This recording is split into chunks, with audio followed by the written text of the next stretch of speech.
Okay.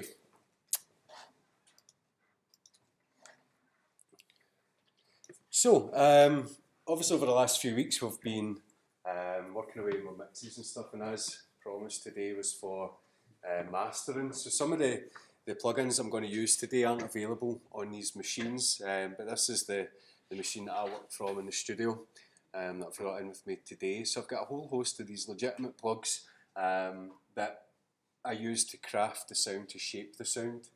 So what is mastering to you, personally? What do you think it is? Cool. Okay, so getting your track ready for release. What's that? That's it. Little polishes. You know, it's taking the mix that's there and cleaning it up. So this is the equivalent of, you know, when you're doing a mix or whatever, you're shaping the sculpture in front of you.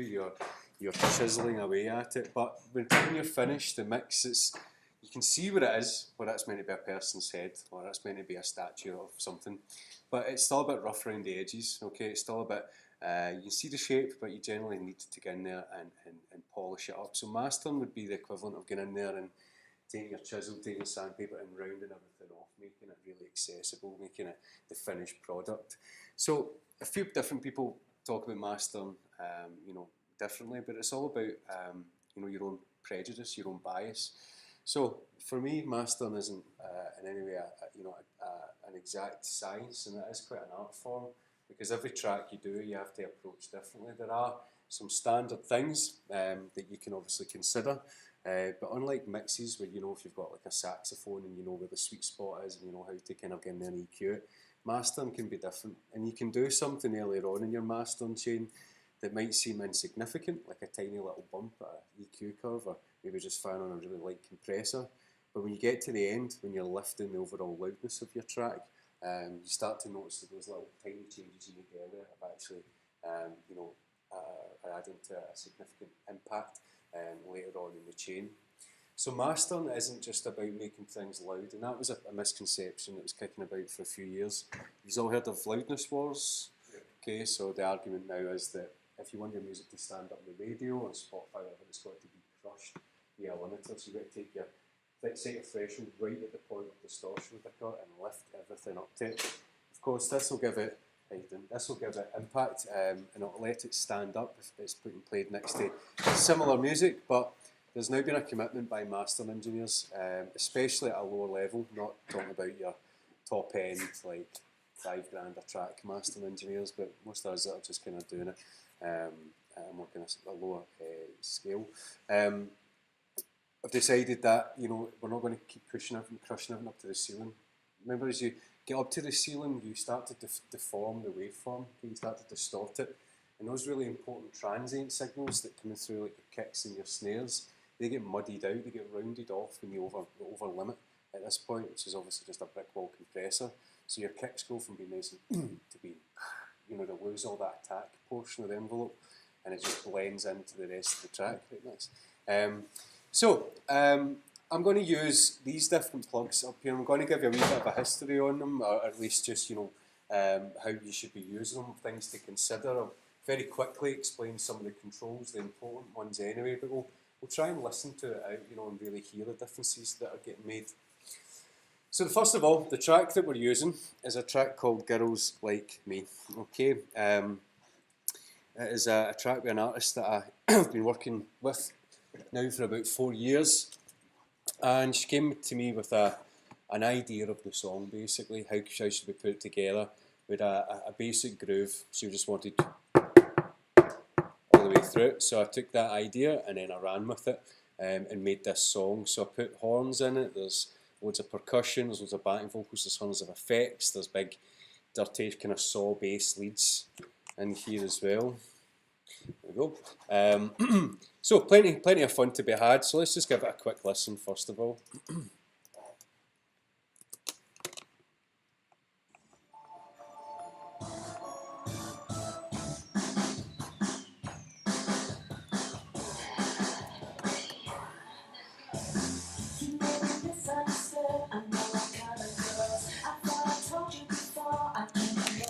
Okay, so we've got a big vocal up front, big boomy acoustic drum samples, big fuzzy main lead to push the song along, pianos, distorted backing vocals, and of course we've got some horns as well.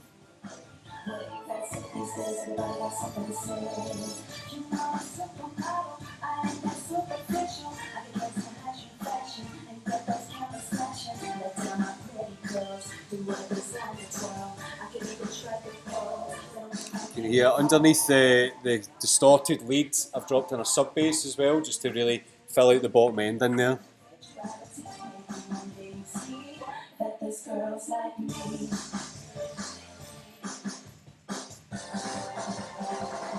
Okay, and then little strings thrown in. So that's pretty much everything that's there. The song does a sort of classic verse, chorus, bridge, outro, chorus is the sort of general theme that we go for there. Okay, so that's the track. So what's jumping out to you? Anything immediately, sonically? Anything? Any perceptions? Any thoughts about it? Is that the piano, ding ding ding? That bit again, just peppering the song with little ideas just to push it along. Is the brass real? No, it's real samples, but it's programmed on the session horns, which is a Native Instruments virtual instrument. But you can go in there and control the attack and release, so you get that boom, which gives it a wee bit of realism. So it's really effective for that, and stabs are good, but if you try to do any sort of stuff with it, it doesn't really hold up there. You hear it kind of, one sample kind of fades into the other, and it doesn't sound very natural, but it's quite good and effective for that percussive kind of use of it. Sonically though, like anything jumping out, for me it sounds a bit boxy. The mids are just a wee bit too present in there, and there's not enough counterbalance for the bass and the top end. And now these little speakers are doing their best. Sorry. Yeah, it's almost like singing over a Yeah, that's it. It does. You're right. You can tell that it's well mixed, but you can tell that there's still some disparity. There's a bit of glue that needs to get added in here.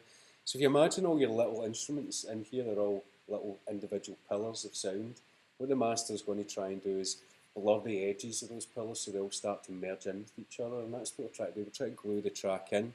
So effectively, because I've pushed all my tracks, really the vocals way, arguably 3 or 4 decibels louder than anything else in the track. The idea is I'm going to try and press them in, bed them into the mix here, so nothing's jumping out at the top, and those slightly louder elements are actually things that are going to trigger the compressor and push them into the mix. So that's the idea. When I'm listening to this, I'm thinking a wee bit boxy. I'm thinking I need to bring out more bottom end, and I need to get a hold of the high end to make it less shrill, less crispy. Okay, so there's a cool little breakdowny bit that kind of covers everything. Dress me up in the sign of clothes. You can tell me my smile is like gold. You can trip me right down to the bone, but it's never gonna break from you. You can stand up and help me set free this perception of what we should be. I thought beauty was only scanty.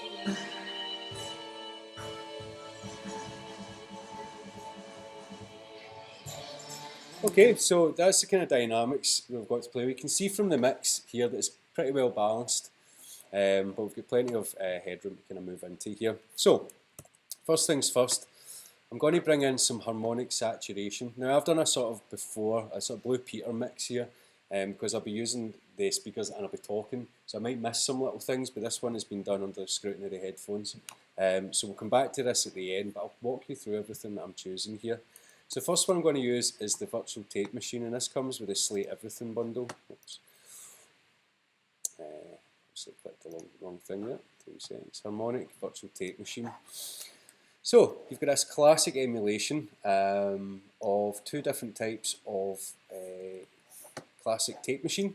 So you've got your 1/2-inch 2-track tape, which was used to master. So as you done back in the day, after you'd done your mix, you would then bounce it down onto tape. And as it was bouncing to tape or recording to tape, you'd be doing your mix live on the desk, so you'd be pulling faders up and down, be patching things across. And this is effectively the exact same thing as what you're doing when you're bouncing to disc. You're compiling your entire mix into a left and a right stereo field and creating one audio file from it. So this is a very subtle, I'm going to use it subtly anyway, plug in here. So what's going to happen is, if I just bypass it, and then start to bring it in, you'll see that this meter starts to go up. This is the saturation that's getting added. So the closer I get to the red, then the more likely it is that I'm going to distort my signal. The closer I get, or the more I get close to that red, then my transients start to suffer a little bit as well. There's loads of options here in terms of what you can use. The speed is in inches per second, and with tape, the faster it moves, the more your spectrum is represented, so therefore you'll really hear more high end at a faster tape speed. So because we're mastering right now, I'm going to keep it up at 30 ips or 30 inches per second, and that's going to maintain all my high frequencies. If I put it down to 15 inches per second, you start to hear the sound softening, and tape naturally would roll off from about 12 kilohertz or arguably 8 kilohertz and above. So that's why everything's kind of sounded warmer, less kind of piercing compared to CD and digital. So I'm going to keep that up here. My bias is basically how, well, the bias signal is a clean signal that's fed in with the audio signal, and it attempts to clean up what's there effectively. So high leads to better sounding audio. Basically it's an accuracy, how well is it recorded, how well do those little metal particles on the tape conform to the input waveform.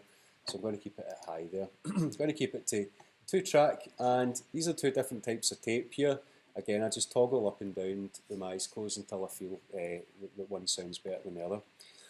Because it's a subtle use of it, I'm going to make sure that I'm only getting a tiny little quiver down here of harmonic saturation. This might not be immediately obvious, but down the line when you're using your limiter to bring everything up, all that harmonic warmth that you've added to it, those little nice fuzzy mathematically related frequencies that are getting added later on after the fact, can really add to this glue that we're trying to achieve in the track later on. Okay, so when I first bring it in, you'll see that it's on it quite heavy, so I'm going to pull my input down. It's linked to my output, so as I bring the input down, then I've got to increase the output because I'm turning the volume down on 1, and I have to increase the level, and it keeps it at the same sonic level. Okay,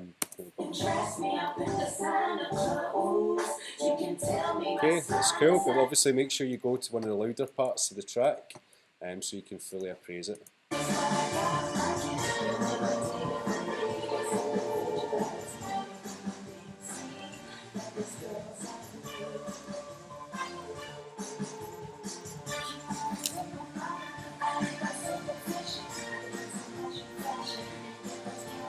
Okay, I'm not hearing a huge difference there. Obviously, the more saturation you're getting here, the more effect all these things are going to have on it. But that's really subtle in there. What I could hear with my headphones on earlier was that when you introduce tape saturation onto it, it gives you an increase in your bottom end. So you end up getting more phantom low frequencies. And I don't really want to colour it with a tape machine. I just want to soften it up a little bit. So I'm going to get into my settings. I'm going to do 2 things. First of all, I'm going to take away the artificial noise that this tape machine adds, which you might be after, but I'm just going to get rid of it in here. It's a clinical kind of track and I want to keep it quite clean. But I also need to align my bass, so I'm going to just bring it down. I think earlier I measured it at 2.7 dB was a good attenuation. What's that? So basically this is just like an EQ control where I'm turning the bottom end down by a certain amount of decibels.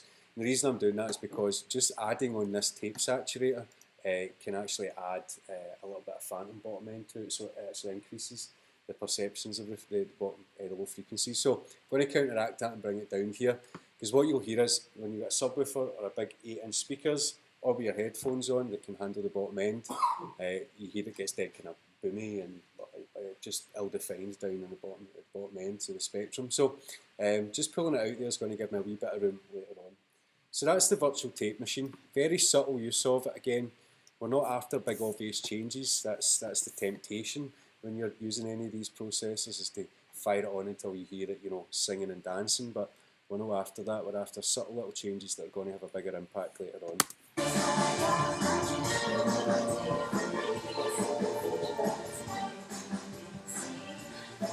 Okay, so just a wee bit of magic that's getting added there. Let's just add a wee bit more.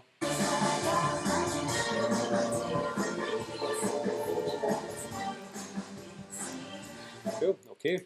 So when you watch Steve Slate doing these things, he's always talking about this virtual tape machine, and he'll put it on, and I've had headphones on watching his tutorials, and I'm like, I can't hear any difference there at all. But later on, once he's done his master, this back bypasses it, and you hear the effect it's had as it trickles through all the other plugins in your chain there. So that's what we're thinking now. Thinking about the process later on. Now, the next thing I'm going to do is I'm going to fire in a parametric EQ. So it's this API 550. Now, be happy to know that the studio just bought a big bunch of these. I got a couple of them anyway. The hardware units, the little 550, the 500 series. So you've got to try this actually hands-on. But this is a really good emulation of the old hardware unit. The first thing I'm going to do is put analog on. This just creams the sound a little bit. It takes away from that this digital scientific kind of sound and makes it a bit more musical, a bit more rough around the edges, is the way I like to think about it. But I'll just love how effective this EQ is. So what I'm going to do is I'm going to get in here and try and just add a wee bit of sparkle between 5K and 15K, just using these two controls here. And then I'm going to go in and have a wee look at the bottom end and just try and find this boxy frequency and try and think about removing it. Okay, so first things first, I'm going to concentrate on the bottom end.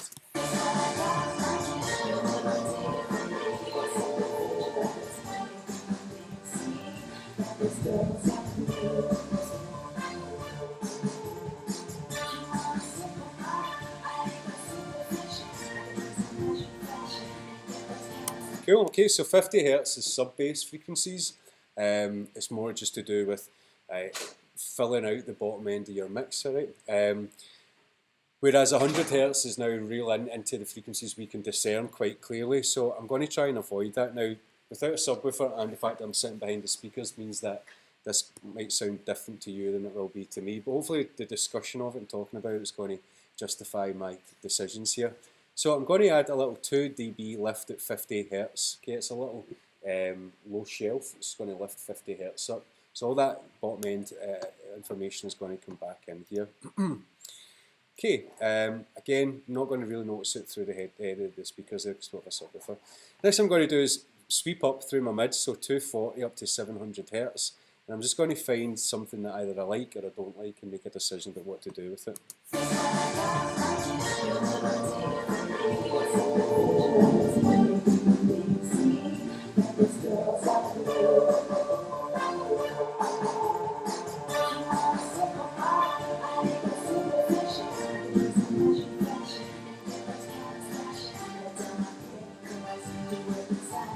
Okay, so 240, once it's cranked, you can hear it's really boxy in there, but there's probably a nice little niche in there that I want to kind of turn up a little bit. So I could turn it up really loud so I could recognise it, and then now that I'm starting to blend it in with the mix, that sounded pretty good. So obviously I'm just controlling the bass and the low mids here, so I'm increasing some boxiness, so now I'm going to go and try and counteract that with some high end. So let's go up to 15K, this is what we call air. Okay, so there's not a lot of pitched information up there, but there's loads of important sonic information that's going to colour the sound as you're about to hear. So this is really important that the analog's on, because high frequencies, when you add quite a lot to them normally, can be quite shrill, but this softens it, this analog touch softens up a little bit. Anyway, here we go.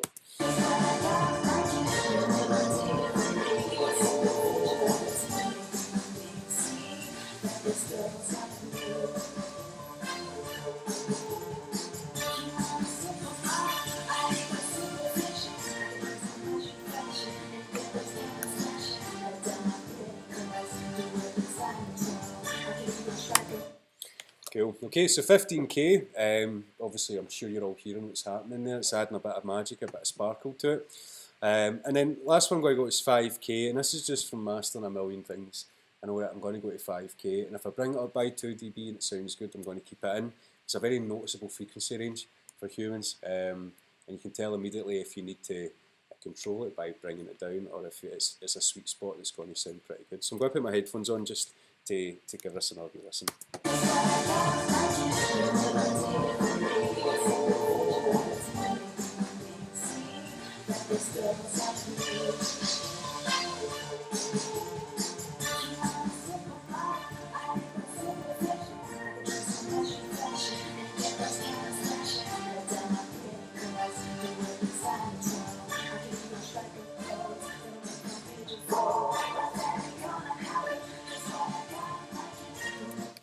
Nice, okay, so the EQ was also adding a wee bit of gain there, alright, so gain is of course not something we want to add here. We want to wait till the very last stage with my limiter for to lift it all up. This is all about crafting the sound, shaping the sound, okay, shaping the tonality of it. This isn't about volume or loudness, okay? So I always need to make sure that I'm not adding any loudness with this, and I do that just by bypassing it and giving it a listen with my eyes closed to make sure that I've not got any jumps up in the levels. Mm-hmm.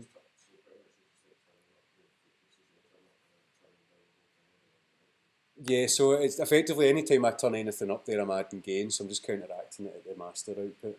Exactly. Now, this is subtle, only two dB changes here. If that was an EQ7 band, it would look like the whole spectrum, and then you just see these wee lifts like that. This is such a sensitive and musical EQ that the changes you make, subtle changes here are far more obvious, but it does it with a sort of hardware vibe to it, so it does have a clunk to it, a nice warmth compared to some digital EQs. Okay. Mm-hmm. Yep. Exactly. You can only go up in the frequencies it determines and go down, up or down in the gain that it gives you. So 2 and 4s. Mm-hmm. Yep. Yep. One per band, basically. That's why I quite like it. You're kind of not stuck, but there's a rigidity to it that means that you can engineer your sound. You know, if you've got the Slate Everything bundle, you've got equivalents of these that do sound very similar, and you'll notice the same things. Some of the EQs you can sweep through all the frequencies you want, but some are like this, and you're actually stuck to specific ones. So it is very musical, as I say, but I like the lack of choice in it, and it's my EQ of choice for everything, mastering and within my mix. I just love it, and I never struggle to find a sweet spot with it. Okay, so let's just bypass what we've got so far and see if we can recognise any changes.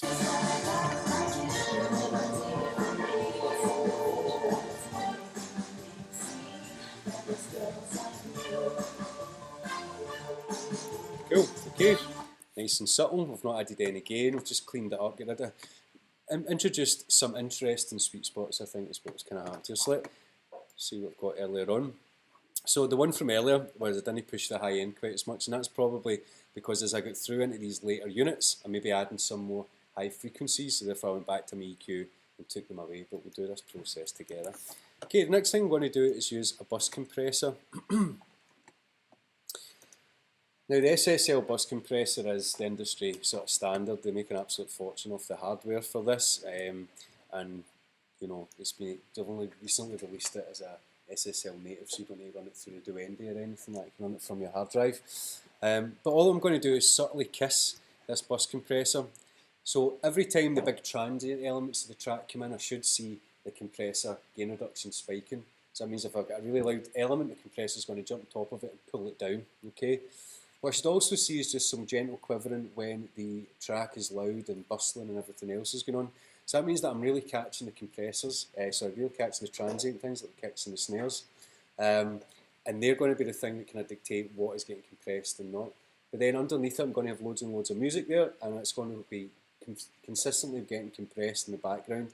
And the idea here is I take those louder elements and I press them down to meet the quieter elements, and therefore I'm getting a sort of linear control of the track. So let's go dead severe just to give you an idea of what it will sound like if I don't know what I'm doing.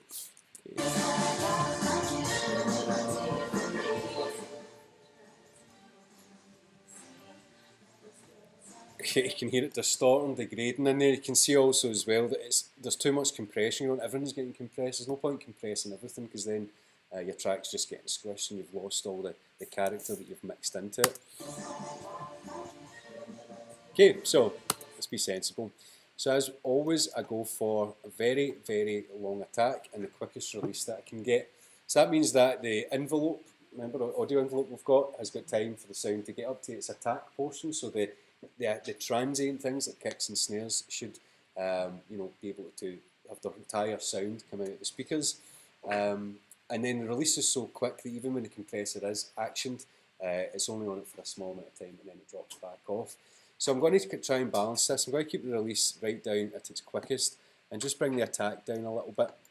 And I'm just going to now introduce my threshold just until I start to see some gentle compression happening. So I'm not even bothered about how it sounds now, I'm just using my eyes.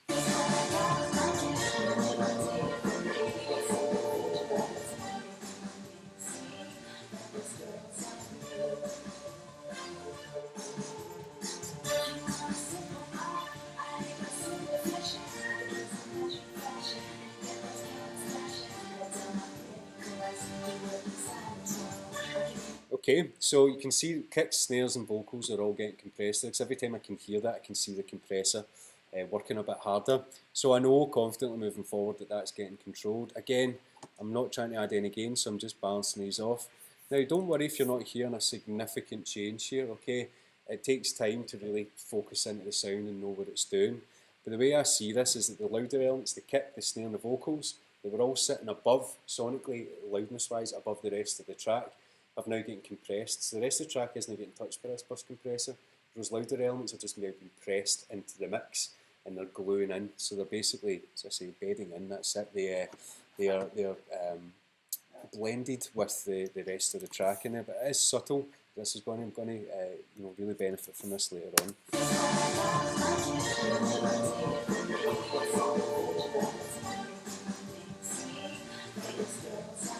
Okay, so adds a wee bit of magic. Somebody else something there? No, not just stand if you can. Yep. What's the actual difference between a bus compressor and a external compressor? So I know it's like impossible on the puts. Exactly, aye. Obviously a normal compressor again just kind of treats everything. Bus compressor is built specifically for a stereo channel, which is immediately different from a normal compressor that will work in mono. But the idea is that it looks at the track holistically. It's really, bus compressors are not hugely different to normal compression. You've got the same parameters, the same controls, but this particular unit, which used to be a hardware unit, was renowned for mastering on the master chain. It's just something about this particular unit that sounds really good. But really good again on drums, drum buses, vocal buses, anything where you're compiling different tracks together of different sounds. It's not just like you're compressing one vocal, you might be compressing the main vocal and all the backing tracks. It could be the drum kit that's getting compressed. So you've got the cymbals, the kick, the snare, all those different frequencies. Bus compression just handles everything quite comfortably. But it's really good for maintaining your transients. And this is the thing about this unit in particular. You can keep the attack really long and put the release really quick, but bring your threshold right down so that you're still maintaining all the impact of your kicks and your snares and your percussive elements coming through, but they are able to blend in much more with the rest of the track. So you have bus compressors with, there's a few free ones out there as well that I think I've linked to on the alumni page on Facebook, but they just don't sound anything like this. It's got a unique clarity to it. So yeah, that's it. It's not too different to any other compressor, apart from it is designed to work in the stereo image, left and right. Okay, so again, I've got a little subtle kind of change in here. Now the next one is probably the most in-depth plugin that I'll use, just in terms of kind of how it looks. So this is the Abbey Road TG mastering chain. So it's actually designed on the classic mastering suite that was used, hardware suite that was used at Abbey Road, and things like Dark Side of the Moon was famously mastered using this console. And it's got a few different little components to it.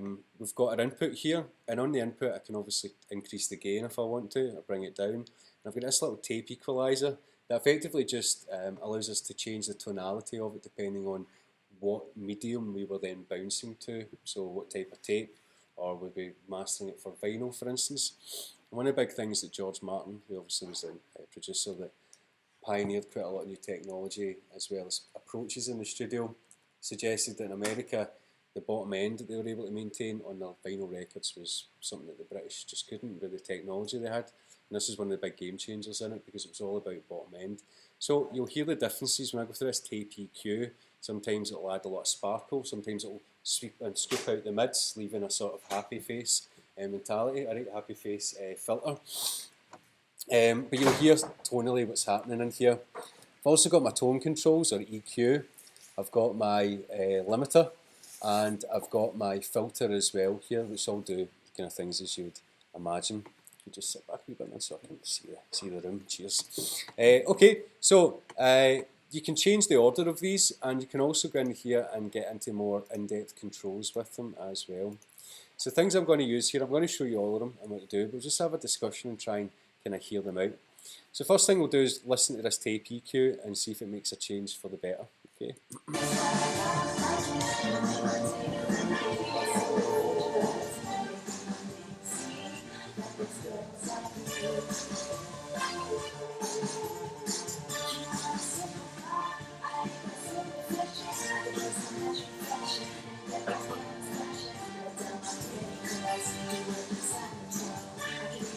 Something kind of nice, magical about this 7.5 ips here, this speed. But it's maybe adding just a wee bit too much crispiness in the high end. But that's maybe something I could control in the EQ. So let's give it a wee listen.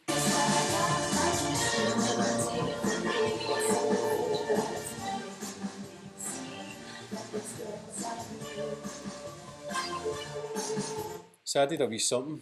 Don't know quite what it is, but it's a bit of sparkle. It seems to have blossomed out some of the bottom end, as well as adding a kind of nice, not harshness, but nice colour in the high frequencies.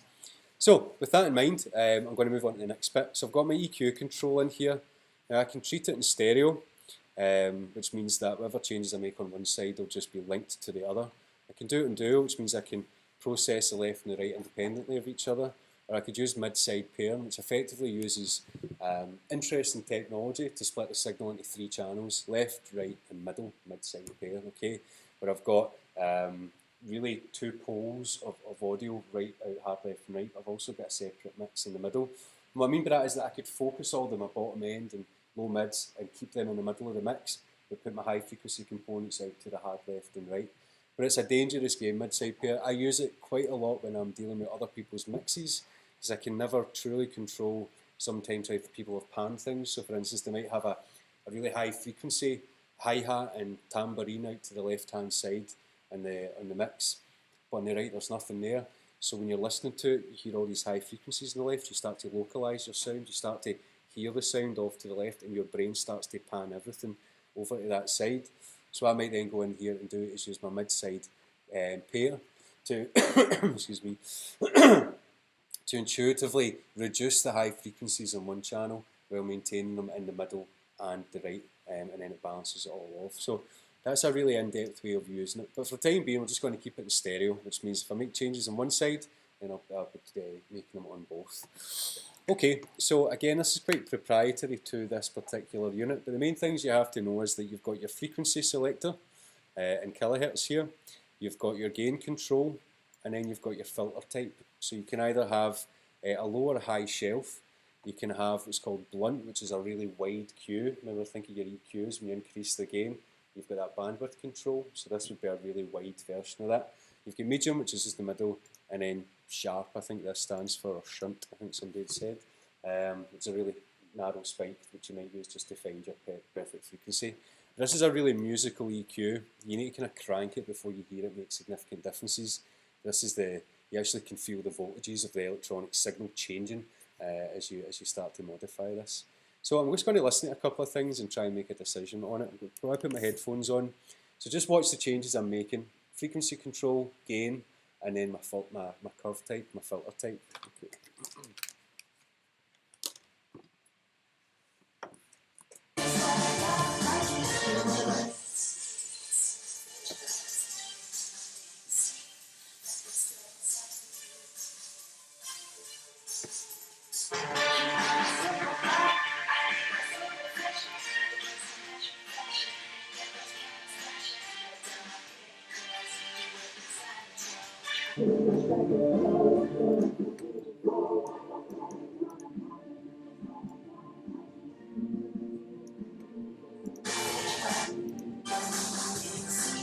That this girl's like me.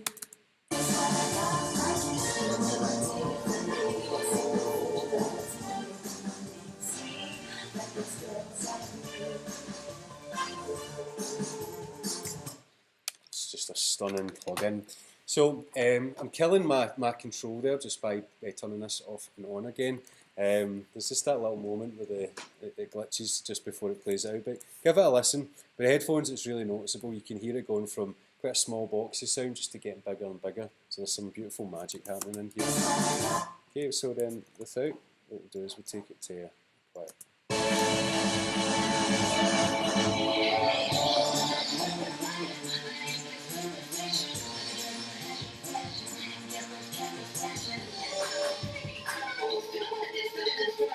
Okay, and then with.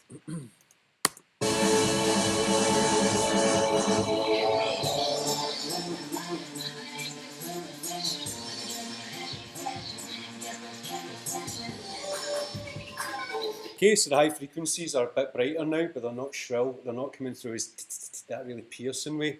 This one adds high frequency information, softens out quite a lot of what's happening in there. So I'm getting this nice blossoming of the high frequencies rather than these sharp little transient things poking through.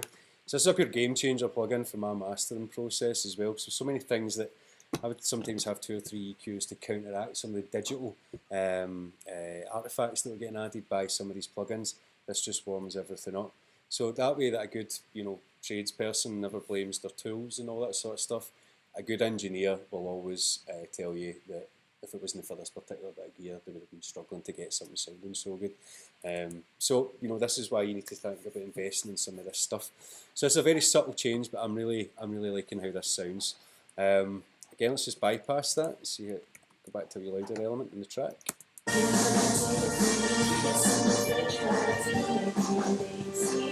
That this girl's like you can dress me up in Santa Claus. You can tell me my style is like gold. You can trip me right down to the bone, but it's never gonna break from you. You can stand up and help me set free. Cool. So when I'm listening to that here, I'm looking for comparisons when I'm bypassing it. So I'm trying to just feel out, and I visualise the sound in all these little sonic niches, different frequency bands. And each little frequency band's got its own weighting, its own amount of energy within it. And what I'm trying to hear there is the bottom end and the bottom low mids contained, and it certainly sounds like they are. But when I bring the bypass off, they still remain where they are. But now I've added all this character into the high end as well. So again, it's about when you're critically comparing your master and going back constantly to listen to earlier attempts, earlier iterations, or your original mix indeed. You should be constantly thinking about what your aspirations are, what your goals, what is it that you're aiming to do here, and keep that in point. Because it's too easy to get lost in all this stuff and make changes that sound dramatically different and thinking, oh, this is for the better, when in fact it's not. It's just because your brain's maybe tired of listening to it. So keep your values in mind and keep that ideology what you're after all the way through it. So in this case, I've controlled the bottom end, but I've added a wee bit of sparkle as well. One more little time through.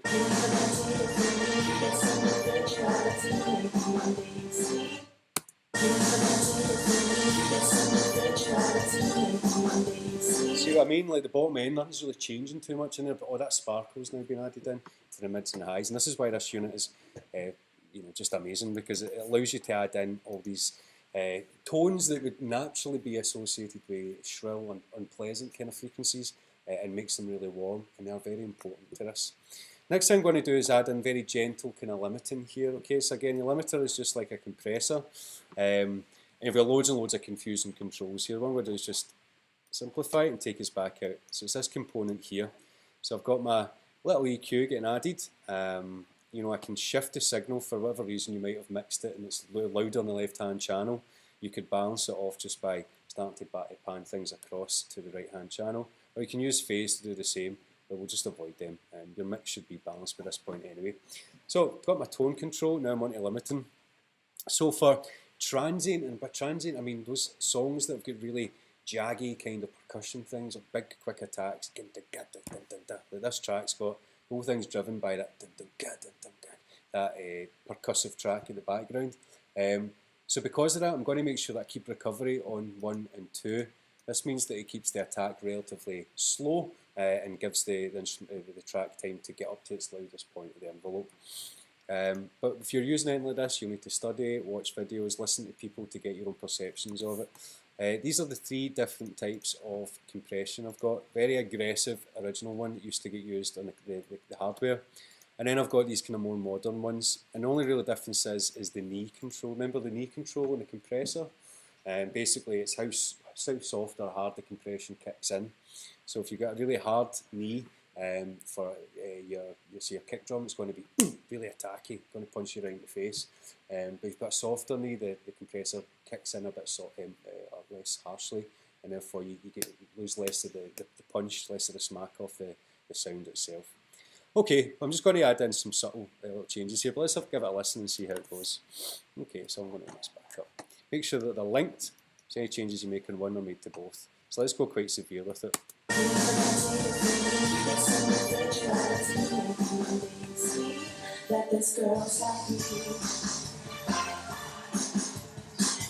Okay, so I've killed quite a lot of the character there, it's all just kind of blended in. I've lost the kicks and the snares. I'm just going to put it onto modern and put it down to 1 and give it a wee listen.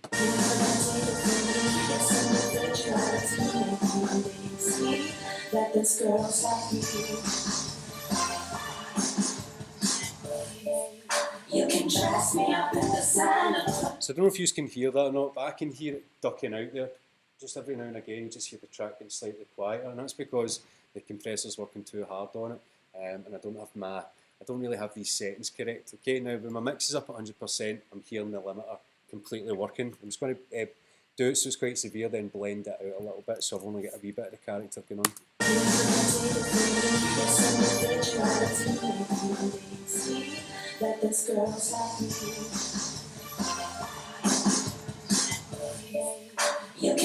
Okay, so I like that modern one. It's really aggressive. You can really hear it kicking in. I don't need 100% of it. So I'm going to bring it down to about 60. Yep. It is, yeah. So I've got it in stereo and I've got them linked. So I could effectively get in here and limit the left channel and then do the right channel separately, differently. It's amazing. So dangerous game for mastering, but if you put this, say, on your guitars, a guitar bus, and you had them left and right, you could make it that maybe you had a lead guitar pan to the left one, and you maybe want to put a lot of heavy compression on it to hold on to it, whereas the rhythm guitar in the right hand side you want to leave quite empty. You can actually have that control with this unit, which is pretty cool. So you can keep them separate.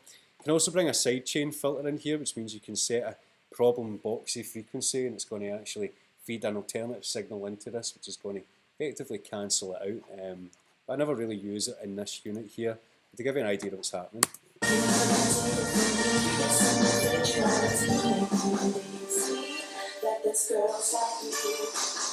Can you hear that starting to happen there? It's if you're starting to cup your hands around your voice, you get that boxy kind of sound. So that's what I'm going to try and get rid of. So I've kind of managed to find it in here, and then just.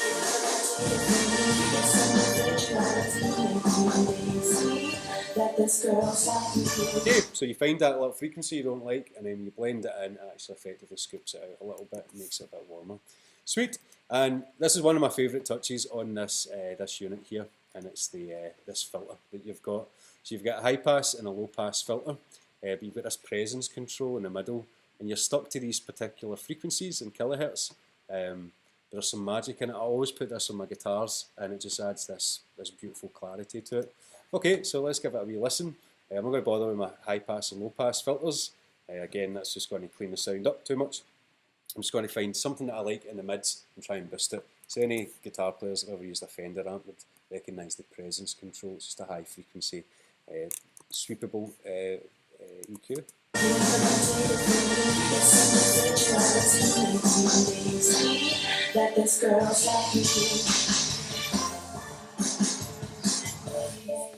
You can dress me up in designer clothes. You can tell me my style is like gold.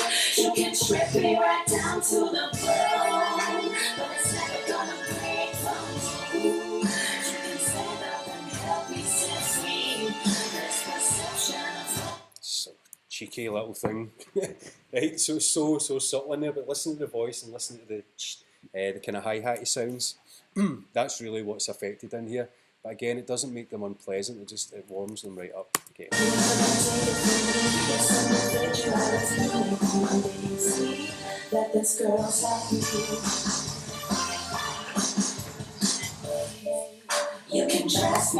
Nice. Okay, nice subtle control there. And the last one I've got is my spreader. Okay, so I can push the sound beyond the speakers, or I can make them a bit narrower and bring the sound in. It's all down to what you want or what it's getting listened to. So if I'm doing something for, there's other changes I'll make. But if I'm say mastering for radio, I'll make it quite narrow. Okay, I'll bring it in because I think people listen to music in the car mostly. You know, you don't want to have things panned hard left and right because if you're sitting on one side of the car, you're not going to experience it. So I'll always pull it in a little bit. For clubs, I'll do a mono mix, which means I'll take effectively take the stereo spread and bring it all into mono, which means I might need to go back to my master earlier on and change it. But for this, let's say we're mastering it for CD. So I'm just going to add in a wee bit of width here. Now you'll not really hear it with these speakers, but you'll feel it with your headphones on.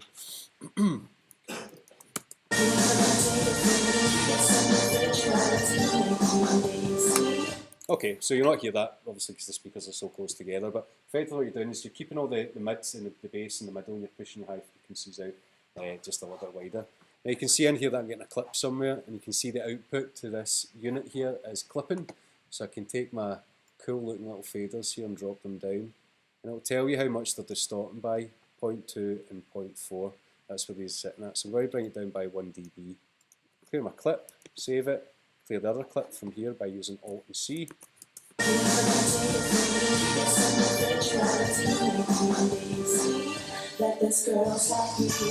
Okay, let's hear how we're getting on so far.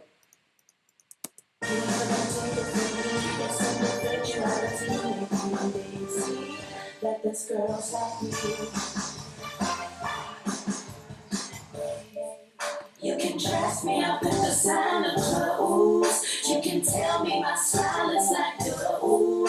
You can trip me right down to the bone, but it's never gonna break from you. This perception of what should be. I thought you was only skin. Yeah, getting there, okay, starting to really kind of shape it, blossom it out. Now in this other track in here, I brought in this Pro Sub plugin, which is all about the low frequencies, okay, nothing else. Now without your subwoofer and headphones, this isn't going to be making a huge difference to you, but it's a really effective little plugin. You also get things with waves like max bass or R bass, don't know if any of you have ever used it, but it just adds in this little interesting low frequency information. So I've just brought this in here because I felt that, oh no, yep.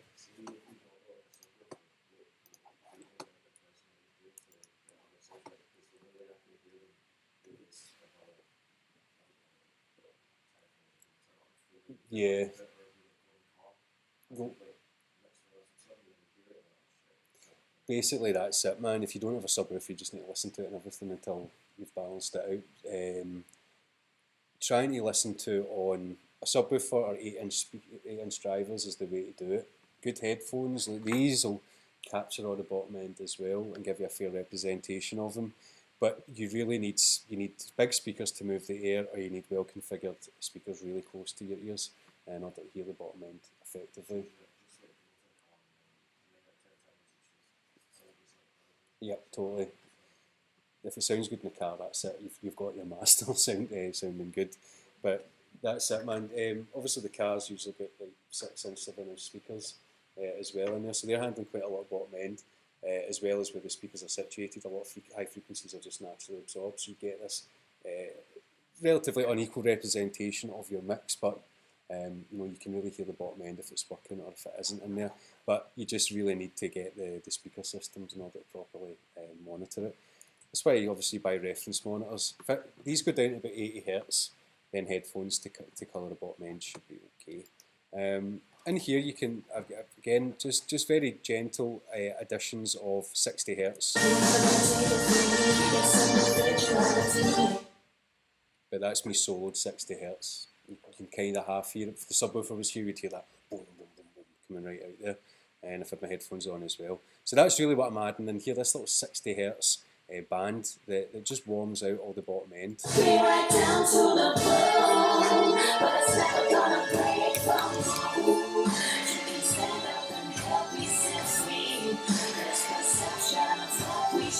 Okay, and the last stage we're going to do in here. Now, and this does exactly as expected. I don't want to add 90 Hz because that'd be insane. If I turn that up, you'll hear what I mean.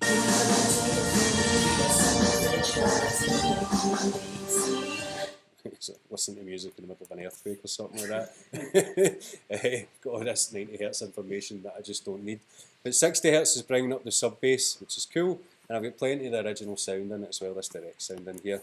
Now this comes with the Avid Pro bundle, which costs a huge amount of £4 a month. Has everybody got it yet? And I'll keep banging on about it. Thinking about it? Oh, you've got it anyway. Yeah. It's not as if it's like a huge, it's pay as you go, so you can buy it for 1 month and then you don't need to renew it, apparently. But not only does it come with this, it comes with a whole suite, really cool plugins, multi-band compression, all that sort of stuff as well. Okay, so the last little stage I'm going to do is just me bringing the loudness up to the ceiling. Now, I'm not going to overly crush it, so I still want to keep it quite dynamic. I want the track to go up and down, up and down, up and down. But I'm going to lift it up to the ceiling, so the headroom is getting minimised. Headroom, remember that amount of space you've got to move into. So it's getting smaller and smaller and smaller and smaller and smaller. But I still want to have some movement up there, probably between the ceiling and -10 or -5, depending on the track. Probably go for -5 with this one. So there's a few limiters you can use. In Pro Tools, you've got Maxim, which is just out the box. Your very similar limiter in there. Not a huge fan of it. But then you've got ones that are similar, but of course much more in depth. So my go-to one is PSP Xenon. This little one in here. This was kindly given to me by a student last year who no longer needed the license. So Nicholas Mayer, thanking you very much. In here what I can do is I can set my ceiling, and these are standards. Okay, so currently the ceiling is at 0, which means if the signal comes up to it, it's just going to hit its head against the ceiling and break through, leading to distortions. If I set the ceiling down to -0.1, then that's me now saying that the loudest possible signal that I can get is just underneath the distortion point, and every signal that comes up to that point is going to get stopped from being any louder, which means if I add too much gain, I'm just going to crush the signal so that it distorts and I lose the clarity. But it also means if I've still got plenty of headroom, that wee tracks coming up there are just going to get compressed so they don't jump above the limit, and it means that I can push everything up to this ceiling, knowing moving forward that there's not going to be any unpredictable level changes leading to distortions in the mix. There's loads of things in here, so how it controls the transients, I always just go for B and C and go backwards and forwards. I'm just looking for something that's quite subtle, but it's not rounding off all my big transient elements too much. So let's give it a listen. I'm just going to add in gain until I see my signal coming up, but what I shouldn't see is any clips in here.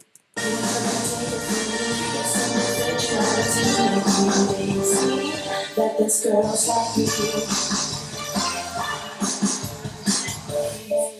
you can dress me up in designer clothes. You can tell me my style is like gold. You can trick me.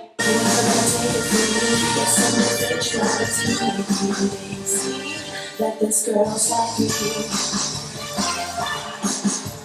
Okay, so if you ever feel that your track's kind of pumping a little bit when you get to this master, you might feel that it's kind of going big loud element gets hit and then the track ducks out and then it comes back up. The amount of time it takes when it ducks out like that is set by your release parameters. So if you've got something set to be like a 1/5 of a second or something like that, that's quite a noticeable amount. So that means a 1/5 of a second is getting held before it gets released. You end up getting this constant sort of pulsing happening. But a quicker release leads to distortions as well. So sometimes you need to just kind of balance it all off in here. So I'm going to go for something between about 70 milliseconds and 200.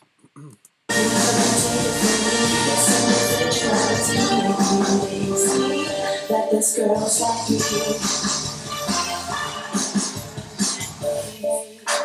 Okay, and if you ever feel that your master starts to duck out and then blossom out, sometimes it'll happen, you'll just hear the drummer play.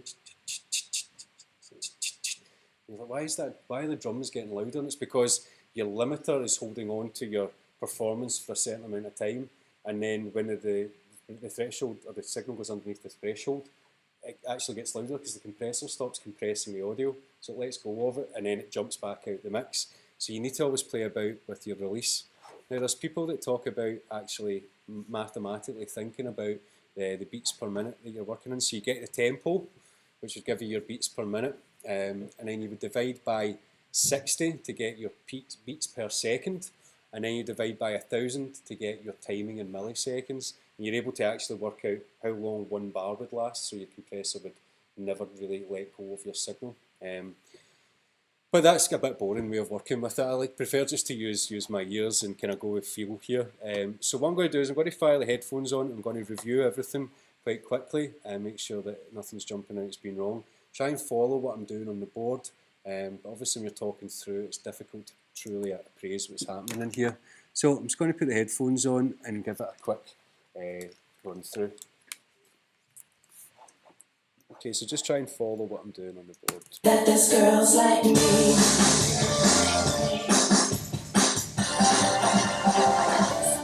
You understand, I'm not the kind of girl. I like the way that I am. My fashion fits a girl.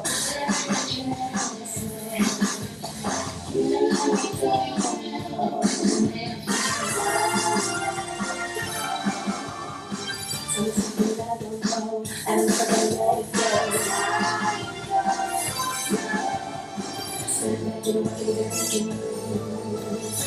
You are a simple model. I ain't that superficial. I can dress and match your fashion and get those cameras flashing. That's how my pretty curls do no design twirl. I can even try to call.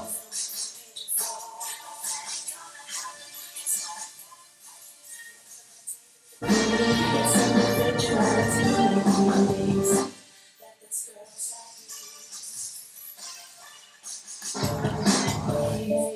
You can dress me up in designer clothes. You can strip me right down to the bone, but it's never gonna break from you. You can stand up and help me set free this perception of what we should be. I thought beauty was only skin.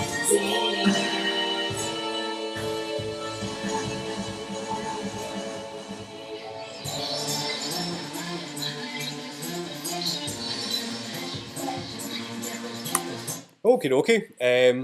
Annoy the neighbours. Okay, so very subtle changes, and then back to my EQ, and I took away some of the high end because this unit naturally, even without anything on, adds a wee bit of kind of high frequency crispiness to it. So this is me tonally shaped it all. So that's the important or the difficult part when it comes to the master here. Then of course you need to top and tail the track and prepare it for playback. So there are different ways of thinking here. Some people say it's got to be a half second of silence at each side of the master. But if you're mastering an album, then you're thinking about the tracks and their context with each other. You know, so you're not just thinking about, well, this track will have a half second and then a half second at the other side. I had a track in the album there where I needed one song to finish and the next one to start almost immediately. So it just finishes, and it's straight in. So if I'd left it, the full second gap there, it would have lost the impact. So again, think about the tracks that are each side of it. If you're mastering it in isolation, go for a half a second each side. But if you're doing an album or whatever, you need to consider it. So I'm just going to chop this up. I'm going to take my grid off, and I'm going to get right in here. And then I'm going to put a little fade in using my smart tool. I don't like.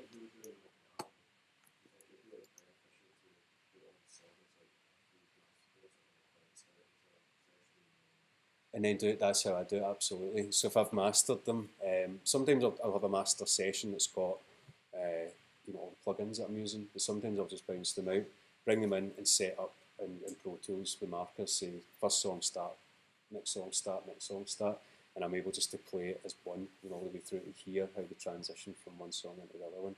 So I'd absolutely recommend, if you're mastering a body of work that's meant to sound, together, then compiling them all within your DAW is a good idea, man, definitely. Okay, so I've put a little fade in here. I'm just going to put a half second gap. Again, if I just select a region up in my ruler here and go to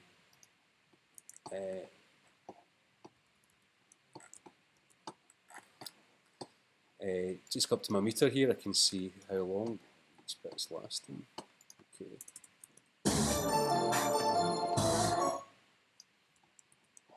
So that looks like half a second there.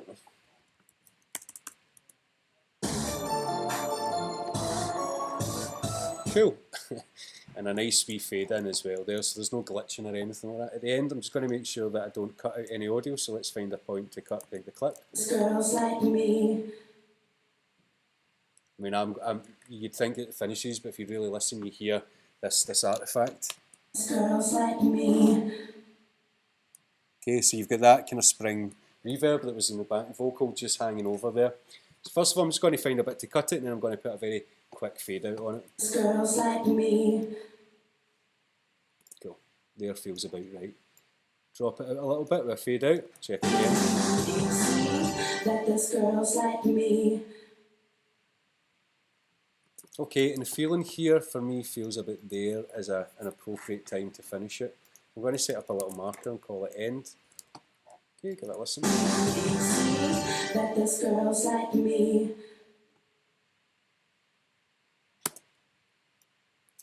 And the last thing we do is that we bounce it out. Okay, so we select it, file, bounce to disk, and if it's a master, I usually add an MP3 as well. Make sure it's interleaved so I get a stereo file rather than two channels, one for the left, one for the right, and not mono summed. It takes both, everything that's panned left and right, plays them equally in your speakers, so you want to avoid that. Then you just name it, and then you bounce it, and that's your master done. Okay, so you've got all the tonal things happening. You've then also got your little housekeeping task to clean it up. Consider how long goes at each side. Hey folks, I'll let you go for your break there. Just come back for 5-2. I appreciate that not all of you have these plugins and we don't have them on the machines in here, but we showed you how to do a production master, which is all you can really do with the kind of stock plugins. This is a commercial master for a kind of aggressive rock song. So, anybody got any questions, or do you want to leave them, get in and get your rolls? Cool, jump down then, and once you come back up, I'll be happy to field any questions.